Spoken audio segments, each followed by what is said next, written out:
Okay, so here what I'm going to do is go through the review for the Edgenuity Circle Part 1 test. Now, in this presentation, what I'd like to look at are the actual review questions. I accidentally went a slide too fast. Okay, so on this first one, there's a couple of things that they're asking you to do.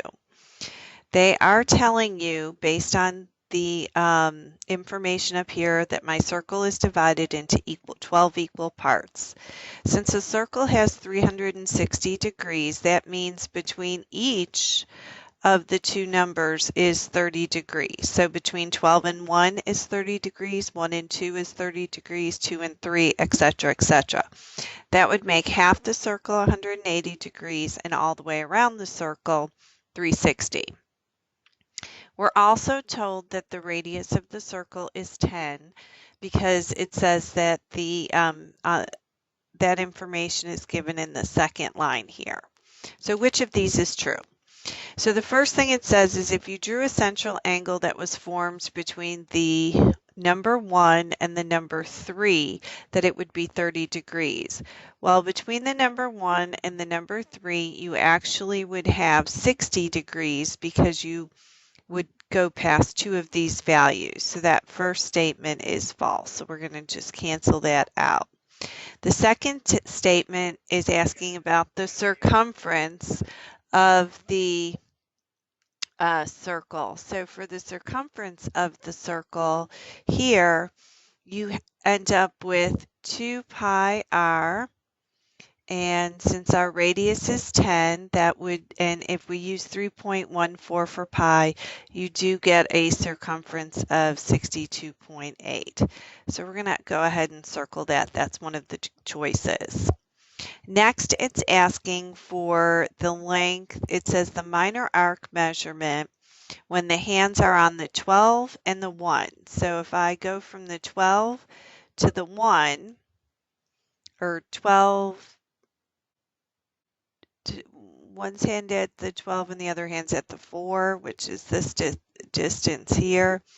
So that's 30, 30, 30, and another 30, so that's 120. So that statement is also true.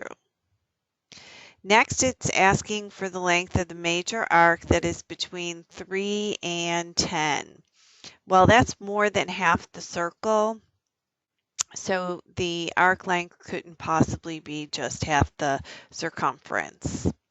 Now the last one is just asking for the arc length between 6 and 7. So here I'm going to use my formula. You do the measure of the central angle over 360 times 2 pi r. And we've already calculated all of these.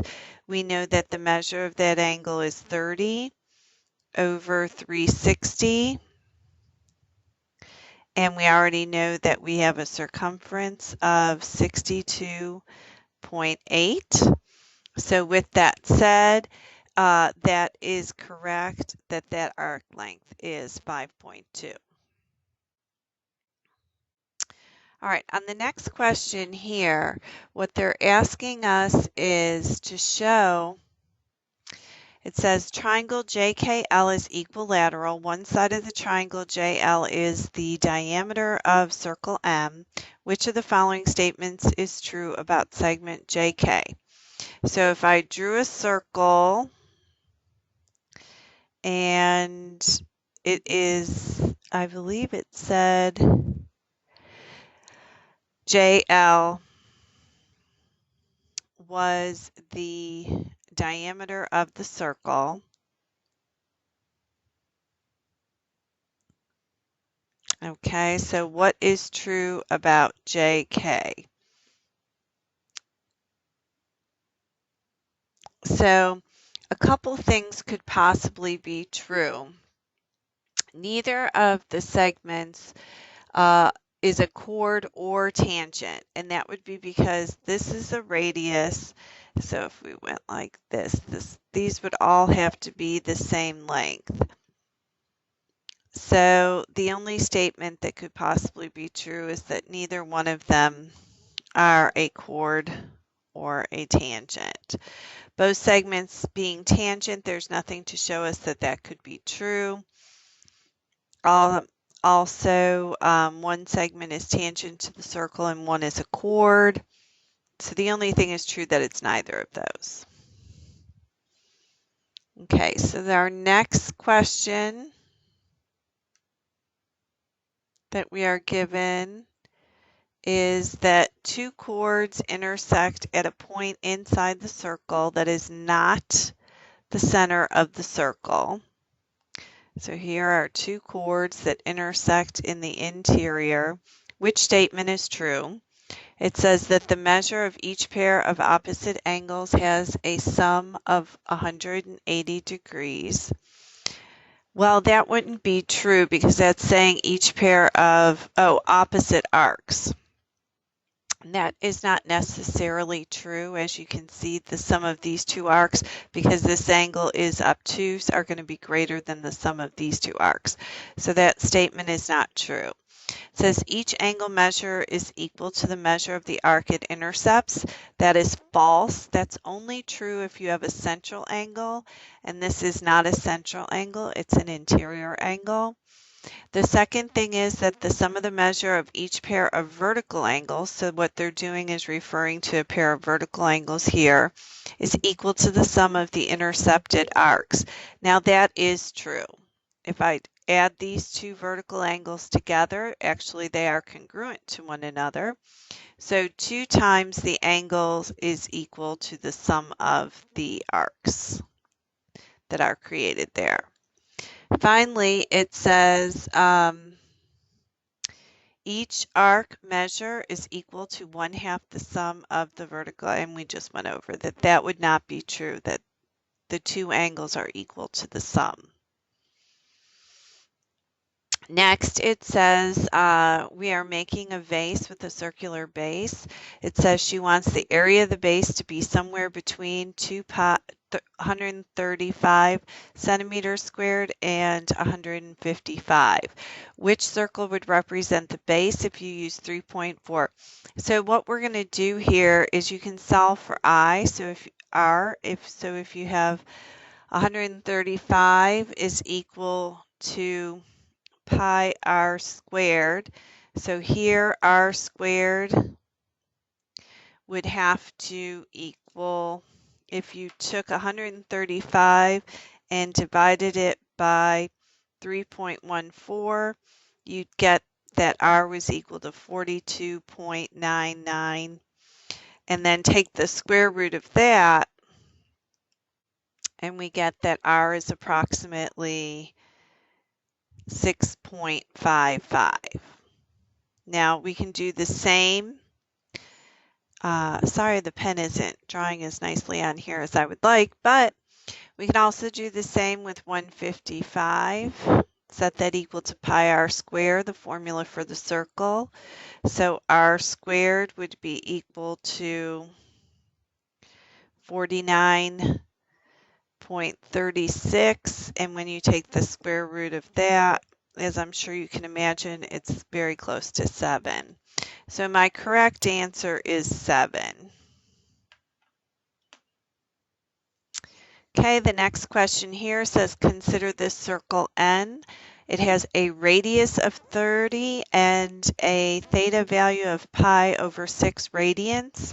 It says what is the approximate measure of the length of the minor arc?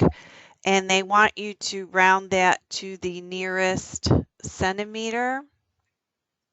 So we're going to do pi r squared, pi over 6, which you can convert to degrees if you find that easier. If you want to convert it to degrees, you just multiply it by 180 over pi, and that actually gives you, that's really 30 degrees. So 30 degrees over 360 times the whole circumference of the circle, which is 2 pi times 30.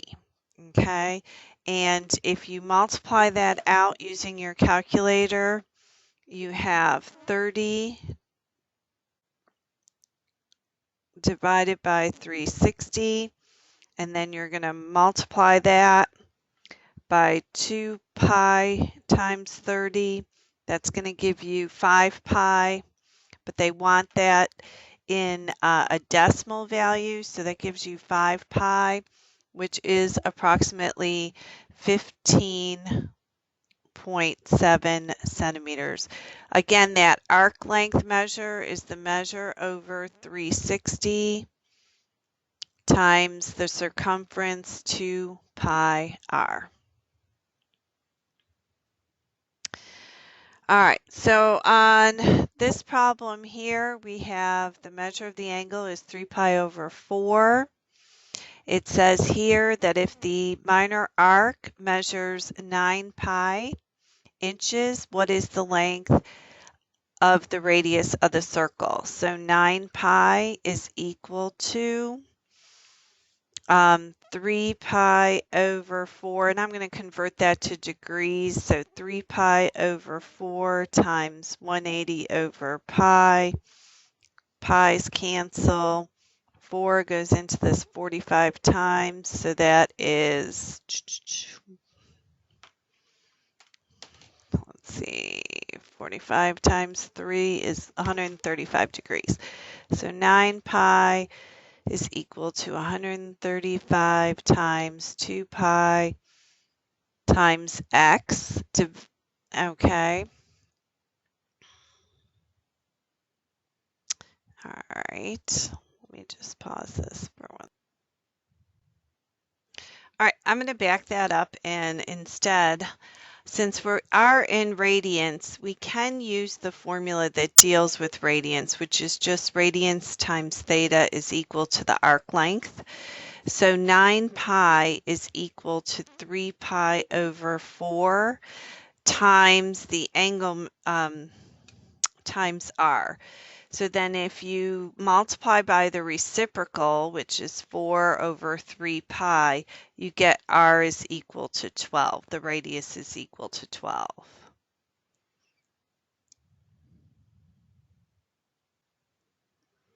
All right, in this problem here, there's a few steps that you need to go through.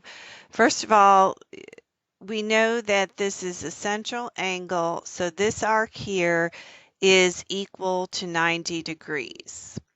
We also know that it is the same arc that is associated with angle CDA, making that angle half the arc, so that angle has a measurement of 45 degrees.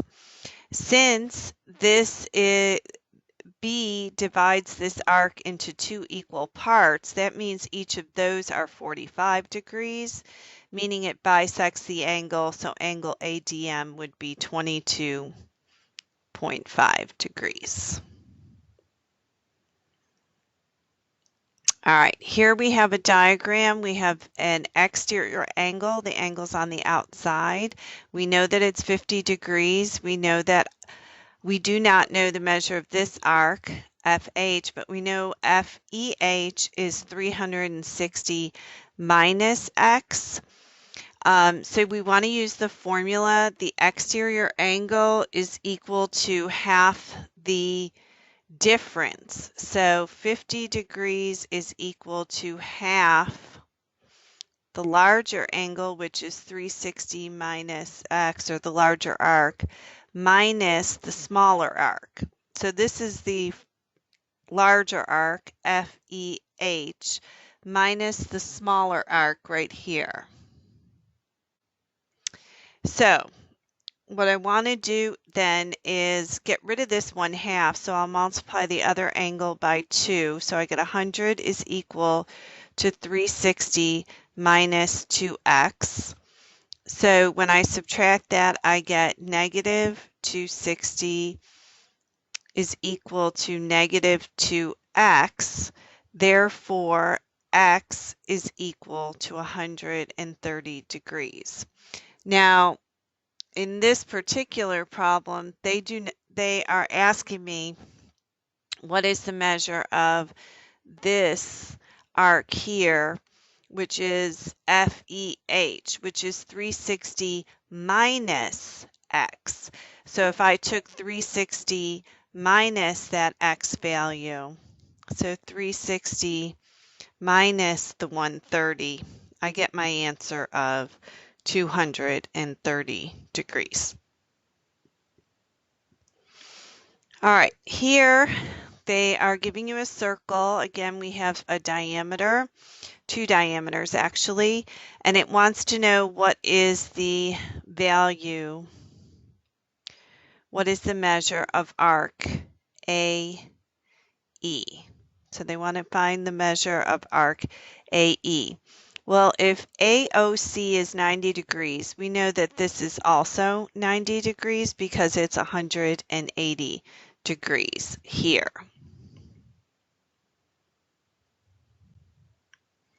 So the next thing we know is that ED, DC, and BC all add up to 180 degrees. So you want to set up an equation of 3x plus 5x plus 34 plus 90 is equal to 180. So 8x plus 124 equals 180, and you want to solve for x. All right, so x is equal to 7. Once I know that, I can find the measure of arc ED, which is 21, and the arc BC, which is 35 plus 34, which is 69. So all three of these together add up to 180 degrees. Likewise, DEA would also add up to 180 degrees. And remember, what we're interested in is this arc AC. So 180 degrees minus the 21 degrees gives me an arc measurement of 100 and, oh, that was 0.5. Let me pause here for a second. I think I missed the fact that we had a decimal point here, 0.5x plus 35. So let me go ahead and erase that and rework those calculations. All right, so you get x equals 16. So that gives you 48. And so we're, remember, looking for this angle. So I subtract the 48. So it's 132 degrees. All right, here they're saying which one has a central angle of 40. Well, this is what we call an inscribed angle. So that is not a central angle. This is an inscribed angle. The vertex is on the circle. This is also an inscribed angle because the vertex is on the circle, and this is also an inscribed. So the only one that's a central angle is the one here. In order for it to be a central angle, the vertex has to be on the center of the circle. All right, let's take a look at this problem. All right, in this problem, it's setting up the algebra correctly. Notice that it says 6 more than. Whenever it says more than, it comes after. So this is 5x plus 6 more than, and then this is x. Together, these two add up to 180 degrees. So we get 6x plus 6 is equal to 180 degrees. So 180 minus 6 divided by 6 gives me x is equal to 29. X is equal to 29. But what they want to know is what is the value of that larger angle there. So that is equal to 151. Just placing that value back in for x. All right, here it says you have a circle O, circumference of approximately 28.3. Remember, your circumference is 2 pi r. It says what is the length of the radius, so you just want to set 28.3 equal to this measurement. So you're going to take that 28.3 and divide it by 2 pi. Now it doesn't say here if they're using 3.15 or not.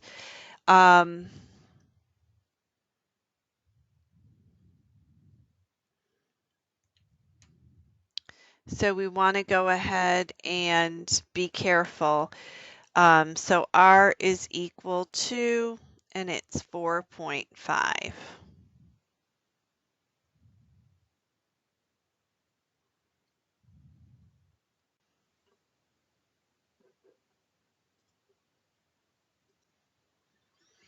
Okay, in this problem here, you're using the idea that opposite angles are supplementary.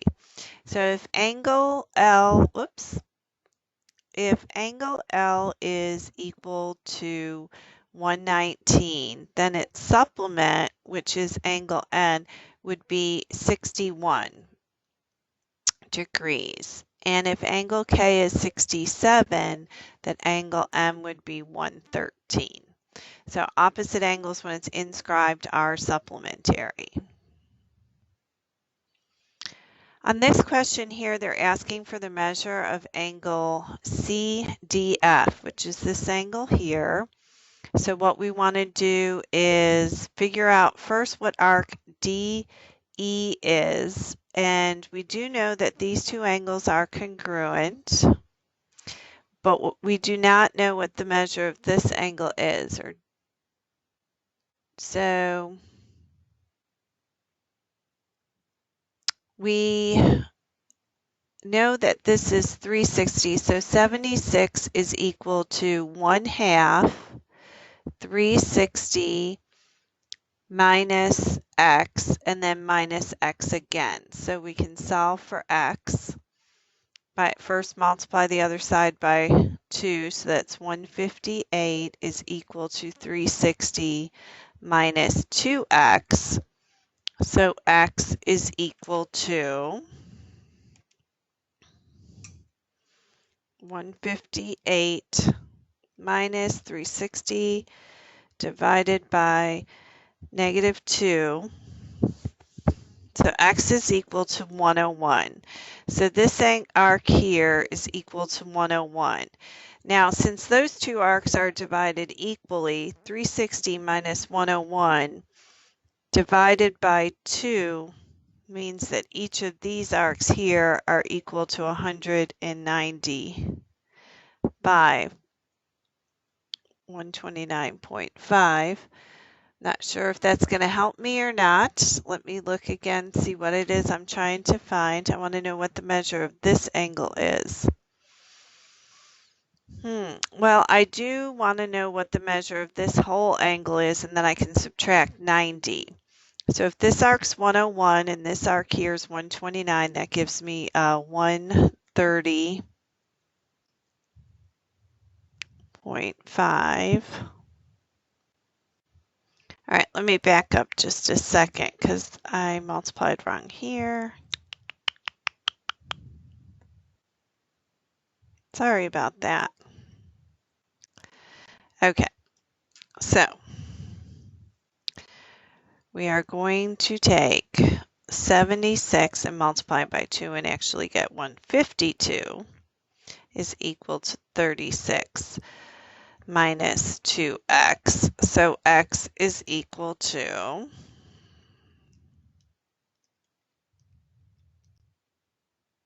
104.